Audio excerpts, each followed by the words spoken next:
Headlines के प्रायोजक हैं रूप मंत्र आयुर्वेदिक फेस क्रीम। ये कोई कॉस्मेटिक नहीं, आयुर्वेदिक औषधि है। मोदी सरकार के 4 साल पूरे होने पर अमित शाह ने गिनाई सरकार की उपलब्धियां। कहा सभी क्षेत्रों में हुई तरक्की। बीजेपी कार्यकर्ताओं का देश भर में जश्न।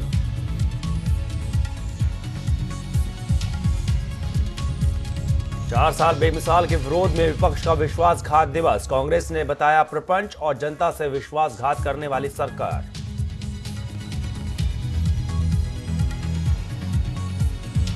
जम्मू कश्मीर के तंगहार में सुरक्षा बलों को मिली बड़ी कामयाबी। घुसपैठ की कोशिश कर रहे 5 आतंकवादियों को किया ढेर। भारी मात्रा में हथियार भी बरामद।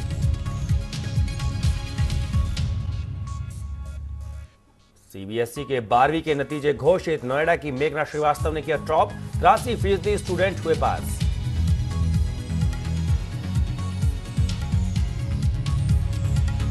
दिल्ली समेत समूचे उत्तर भारत में जबरदस्त गर्मी। दिल्ली में पारा पहुंचा 44 डिग्री सेल्सियस के पार। सोमवार से पहले राहत की उम्मीद नहीं।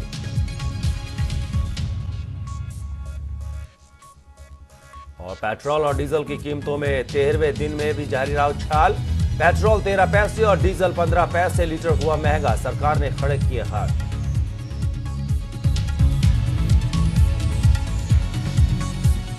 हेडलाइंस के प्रायोजक थे रूप मंत्र आयुर्वेदिक फेस क्रीम। ये कोई कॉस्मेटिक नहीं, आयुर्वेदिक औषधि है।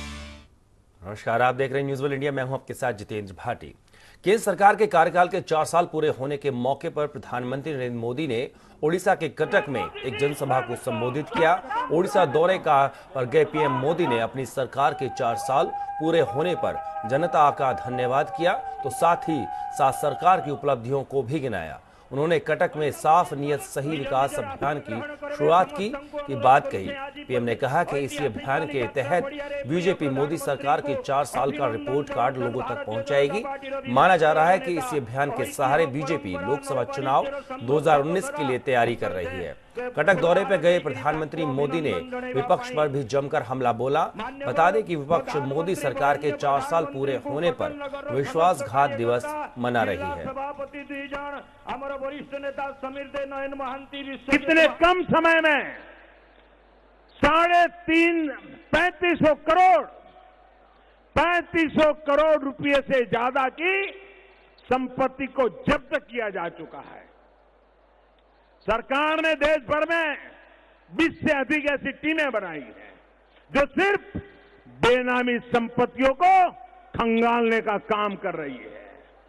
भ्रष्टाचार के खिलाफ चल रही जांच की वजह से आज, और मेरे देशवासियों, मैंने आपको वादा किया था आज, वरना ये कल्पना थी अरे बड़ों को तो कुछ होता ही नहीं, छोटे लोग मरते हैं। भाइयों बहनों, आज इस देश में 4 पूर्व मुख्यमंत्री जेलों में है। काले धन के खिलाफ सख्त एसआईटी के गठन से लेकर सख्त कानून बनाने और जांच की वजह से जो हड़कंप मचा है, उससे बहुत लोगों को एक मंच पर ला करके खड़ा कर दिया है। 5000 करोड़ के घोटाले के आरोप में जमानत पर चल रहे लोग हो या अलग अलग आरोपों और घोटालों में गिरे हुए लोग हो, ये सारे अब इकट्ठे हो रहे हैं। ये देश को बचाने के लिए नहीं, ये खुद को बचाने के लिए, अपने अपने परिवारों को बचाने के लिए, अपनी स्वार्थ सिद्धि के लिए एक होकर अस्थिरता पैदा करके उसका फायदा उठाने की फिराक में है।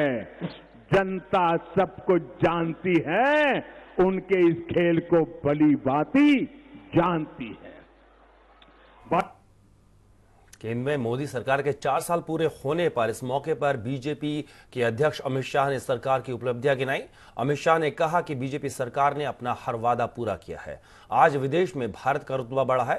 साथ ही शाह ने विपक्ष पर निशाना साधते हुए कहा कि मोदी को हटाना ही विपक्ष का एजेंडा है। हर सरकारें मोदी सरकार के पहले जो बनी वो विदेश नीति और रक्षा नीति के बीच में द्वंद्व में फंसी रही। नरेंद्र मोदी सरकार ने इस द्वंद्व को भी समाप्त किया है कि दुनिया के सभी देशों से दोस्ती बनाई जा सकती है, साथ में अपने रक्षा के हितों को सर्वोच्च प्राथमिकता भी दी जा सकती है। ये द्वंद्व को भी समाप्त किया और साथ में ये सरकार अधिकारी चलाएंगे या सरकार जननेता चलाएंगे, ऐसा भी एक द्वंद्व चलता था। नरेंद्र मोदी सरकार ने वो द्वंद्व को भी समाप्त कर दिया कि चुने हुए प्रतिनिधि नीतियां बनाने का काम करते हैं, नीतियों के इम्प्लीमेंटेशन का मॉनिटरिंग करते हैं और अधिकारी नीतियों का इम्प्लीमेंटेशन कर कर योजनाओं को नीचे तक पहुंचाते हैं। तो एक प्रकार से शासन की दृष्टि से बहुत सारे द्वंद्व समाप्त करने का काम नरेंद्र मोदी सरकार ने किया है। मित्रों, औचित्य भंग जरा भी नहीं होगा। मैं कहूंगा कि भारतीय जनता पार्टी ने देश में सर्वाधिक परिश्रम करने वाला प्रधानमंत्री देने का काम किया है। आज देश में एक भी गांव ऐसा नहीं है जहां पर बिजली उपलब्ध नहीं है।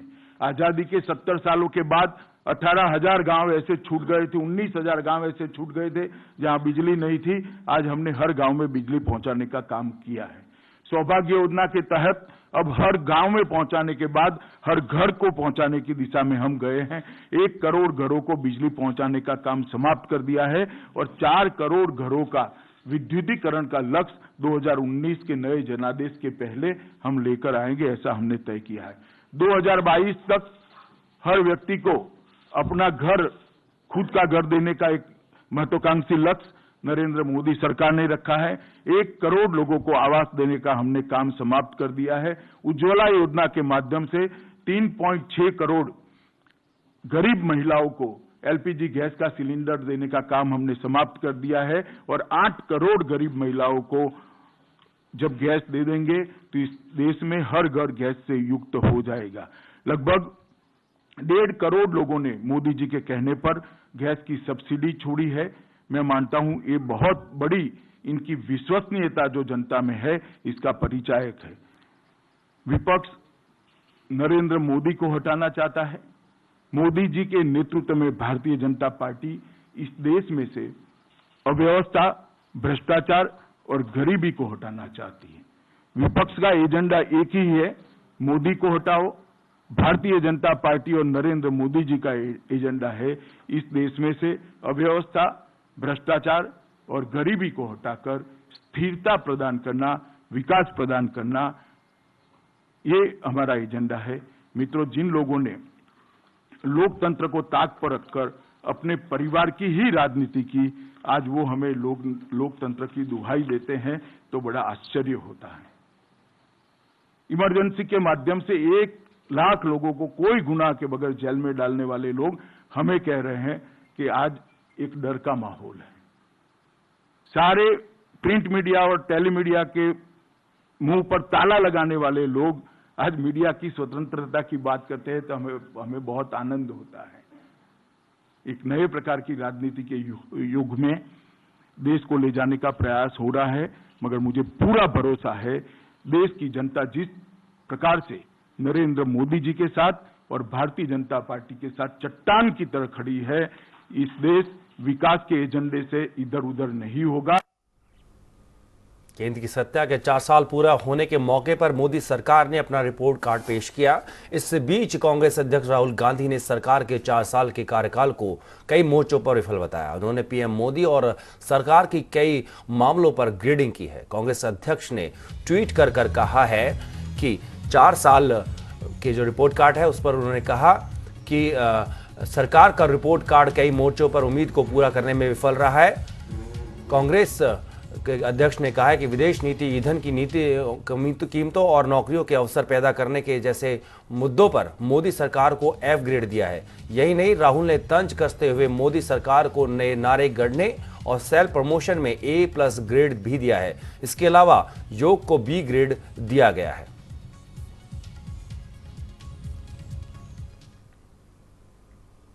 तो वहीं मोदी सरकार के 4 साल पूरे होने पर कांग्रेस सहित विपक्ष विश्वासघात दिवस के रूप में मना रहा है। इस मौके पर कांग्रेस ने मोदी सरकार की सरपंच और जनता के साथ विश्वासघात करने वाली सरकार बताया। एक समय था, पिता के वचन के लिए 14 साल, एक वचन के लिए 14 साल वनवास काटा जाता था। एक समय आज है जब 4 साल से सत्ता की मखमल पर बैठे हुक्मरान वादों की तरह झाड़कर फेंक रहे हैं। एक समय था जब प्राण जाई पर वचन ना जाई। एक समय है जब रोज जुमले घड़ते जाई पर वचन कभी ना निभाई। अब यह सिद्धांत बन गया है हुक्मरानों का। बीते 4 साल में मोदी जी ने 4600 करोड़ रुपया इश्तहारों पर खर्च कर सुर्खियां तो खरीदी पर इस देश का सकून छीन लिया। बीते 4 सालों में तारीखें तो बदली पर देश का वक्त पिछड़ता गया। बीते 4 सालों में केवल देश को मिला झोले भरकर झूठ और जुमलों से भरी लूट। मोदी सरकार के 4 सालों को 4 शब्दों में बताया जा सकता है: प्रपंच, प्रचार, प्रतिशोध और झूठ, यानी विश्वासघात, विश्वासघात, विश्वासघात। राफेल में क्या हुआ?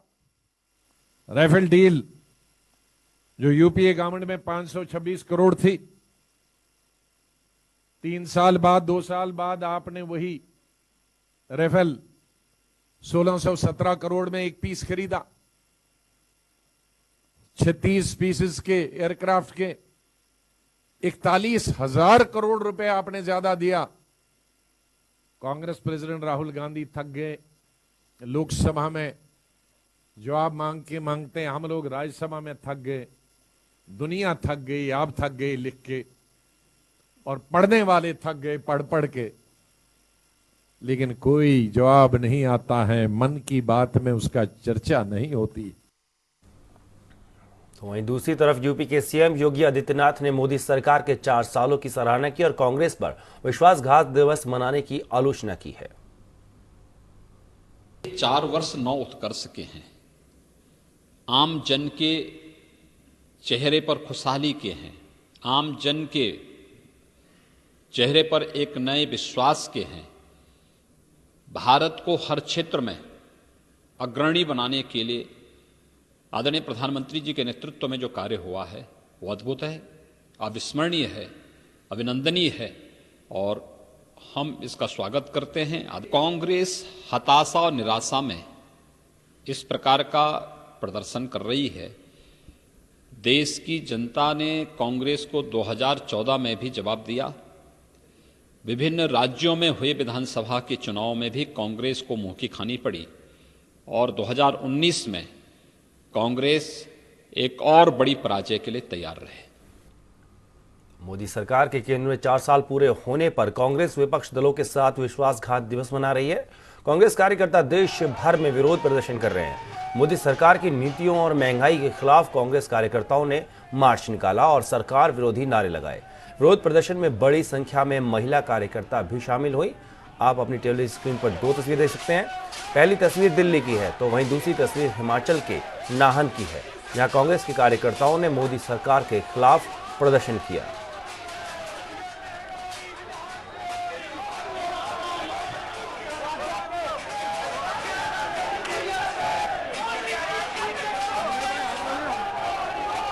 तो जहां एक तरफ मोदी सरकार अपनी 4 साल उपलब्धि भरे बता रही है, तो वहीं पर कांग्रेस और विपक्ष जो है इसको विश्वासघात के 4 साल बता रहा है और महंगाई और बेरोजगारी को लेकर देश के अलग अलग हिस्सों में कांग्रेस ने प्रदर्शन किया है। दिल्ली और हिमाचल की 2 तस्वीरें आपके टेलीविजन स्क्रीन पर।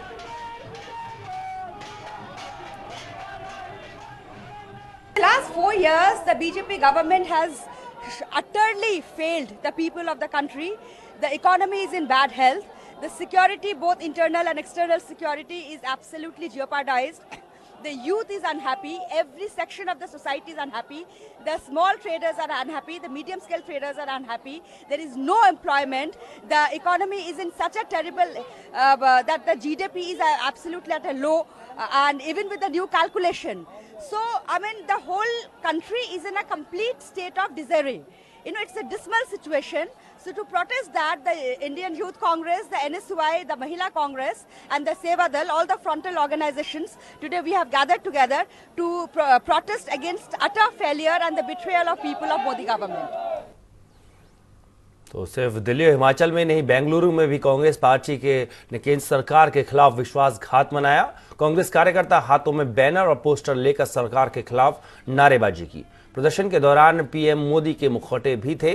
कांग्रेसी कार्यकर्ताओं ने देश में बढ़ती महंगाई और बेरोजगारी के खिलाफ केंद्र सरकार को जिम्मेदार ठहराया है।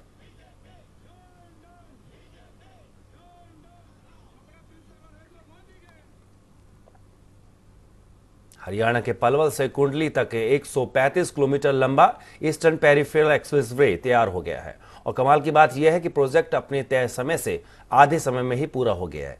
यह हमारे देश के सिस्टम के उन अधिकारियों के लिए बहुत बड़ा उदाहरण है जो अक्सर कोई भी जिम्मेदारी मिलने पर ये कहते थे कि ये काम मुश्किल है। इस एक्सप्रेसवे को तैयार करने के लिए 30 महीने का लक्ष्य रखा गया था, लेकिन इसे महज 15 महीनों में ही पूरा कर लिया गया।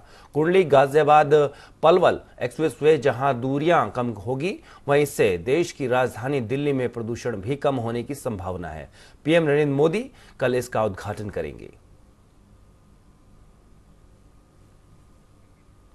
तो एक तरफ आप देख सकते हैं कि दिल्ली को प्रदूषण से काफ़ी हद तक राहत मिलेगी, तो वहीं एक्सप्रेसवे को तो दूसरी ओर वहीं प्रक्रिया देख रहे हैं जिसकी मदद से तय समय में कम वक्त में ही इस एक्सप्रेसवे का निर्माण पूरा कर लिया गया। इस एक्सप्रेसवे को तैयार करने में उन इंजीनियर्स और मजदूरों की बड़ी भूमिका है जो दिन रात इसके निर्माण में लगे रहे। ये लोग कई महीनों तक अपने घर नहीं गए। लक्ष्य से पहले काम करने की जिद ने इन कर्मचारियों को अपने घर से दूर रखा। कई बार ऐसी स्थितियां भी आईं जब कुछ इंजीनियर्स के बच्चों ने अपने पिता से मिलने की जिद की। ऐसे में इन कर्मठ कर्मचारियों इंजीनियर्स ने अपने बच्चों को एक्सप्रेसवे पे ही बुला लिया।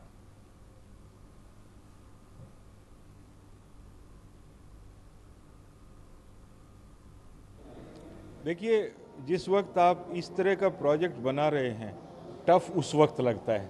जब प्रोजेक्ट पूरा हो जाता है तो एक्साइटमेंट होती है, बड़ा एक चाव होता है कि जिस चीज़ का सपना सिर्फ हम नहीं देख रहे थे, दिल्ली की जनता देख रही थी।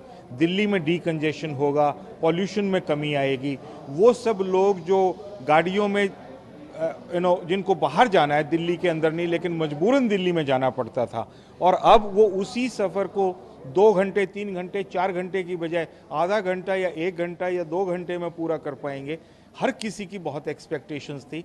ये देखते हुए कि वो एक्सपेक्टेशंस फुलफिल करने का समय आ गया, काफ़ी उत्साह है और उत्साह पूरी टीम में है। चलिए आगे बढ़ते हैं। केंद्रीय माध्यमिक शिक्षा बोर्ड यानी सीबीएसई ने 12वीं के रिजल्ट घोषित कर दिए हैं। 83% छात्र पास हुए हैं। नोएडा की मेघना श्रीवास्तव ने टॉप किया है। 12वीं में इस बार भी लड़कियों ने बाजी मारी है। इस बार 12वीं की परीक्षा में 11 लाख से ज्यादा छात्र छात्राओं ने हिस्सा लिया। पेपर लीक की वजह से इस बार की परीक्षा विवादों में भी घिरी थी। पेपर लीक मुद्दे पर विवाद के बाद बोर्ड ने अर्थशास्त्र का पेपर 25 अप्रैल को फिर से कराया था। वहीं सीबीएसई की 10वीं की परीक्षाएं 5 मार्च से 4 अप्रैल 2018 के बीच आयोजित की गई थी। 10वीं की परीक्षाओं के रिजल्ट 31 मई को घोषित किए जा सकते हैं। हालांकि इसका अभी तक कोई आधिकारिक ऐलान नहीं किया गया है।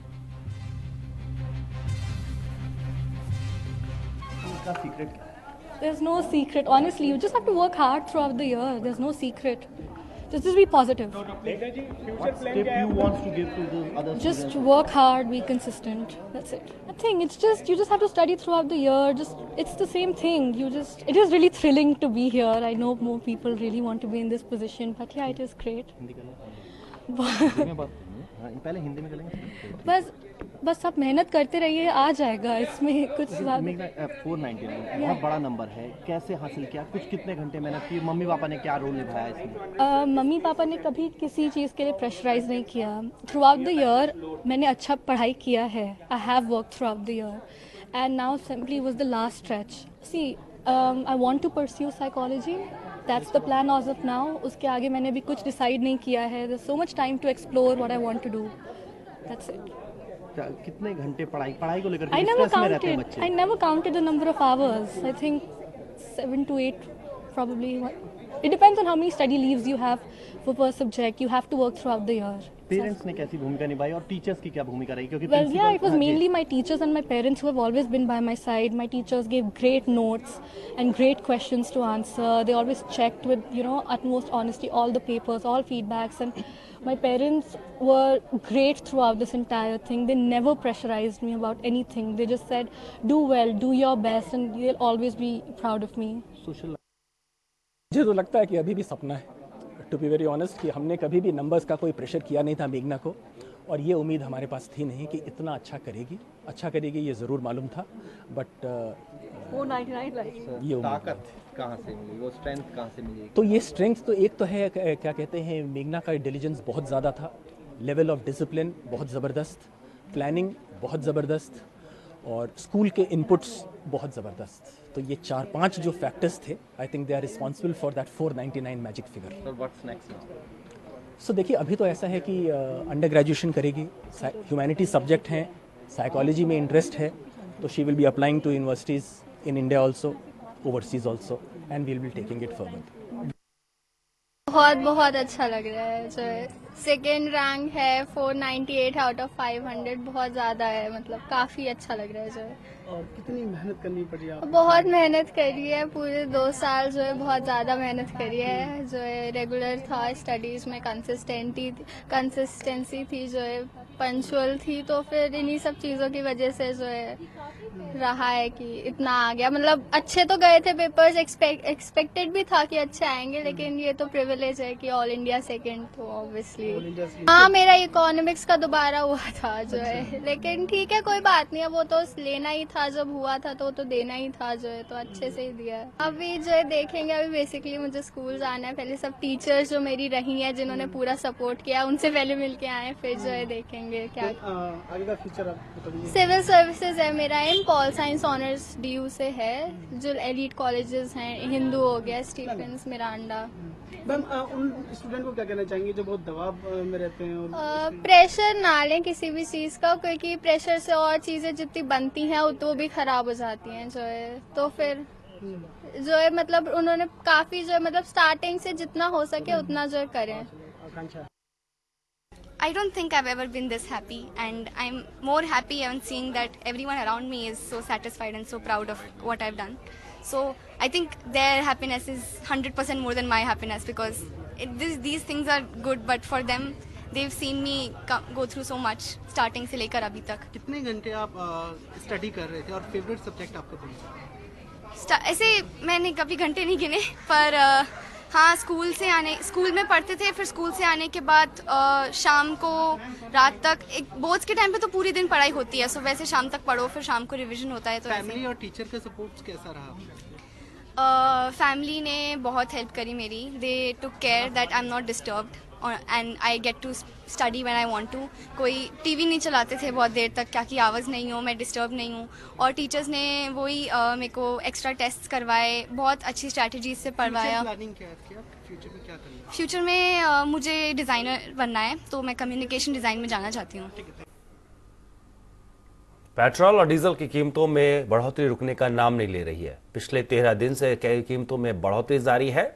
पेट्रोल आज फिर 13 पैसे प्रति लीटर महंगा हो गया। दिल्ली में पेट्रोल की कीमत 77 रुपये 97 पैसे प्रति लीटर के हिसाब से बिक रहा है। तो वहीं देश की आर्थिक राजधानी मुंबई की बात करें तो मुंबई में पेट्रोल 85 रुपये 78 पैसे प्रति लीटर के हिसाब से बिक रहा है। डीजल भी जो है नए उछाल जो है उसमें देखने को मिल रहे हैं। दिल्ली में डीजल 14 पैसे प्रति कह सकते हैं बढ़कर अब जो रेट हो गया है नया वो है 68 रुपये 90 पैसे। तो वहीं इस बार में सरकार और तेल कंपनियों की तरफ से दाम कम करने के कोई संकेत फिलहाल नजर नहीं आ रहे हैं।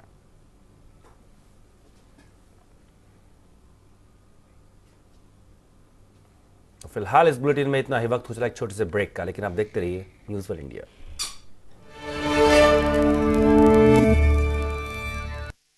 इस कार्यक्रम के प्रायोजक थे माइक्रोटेक। Microtek inverter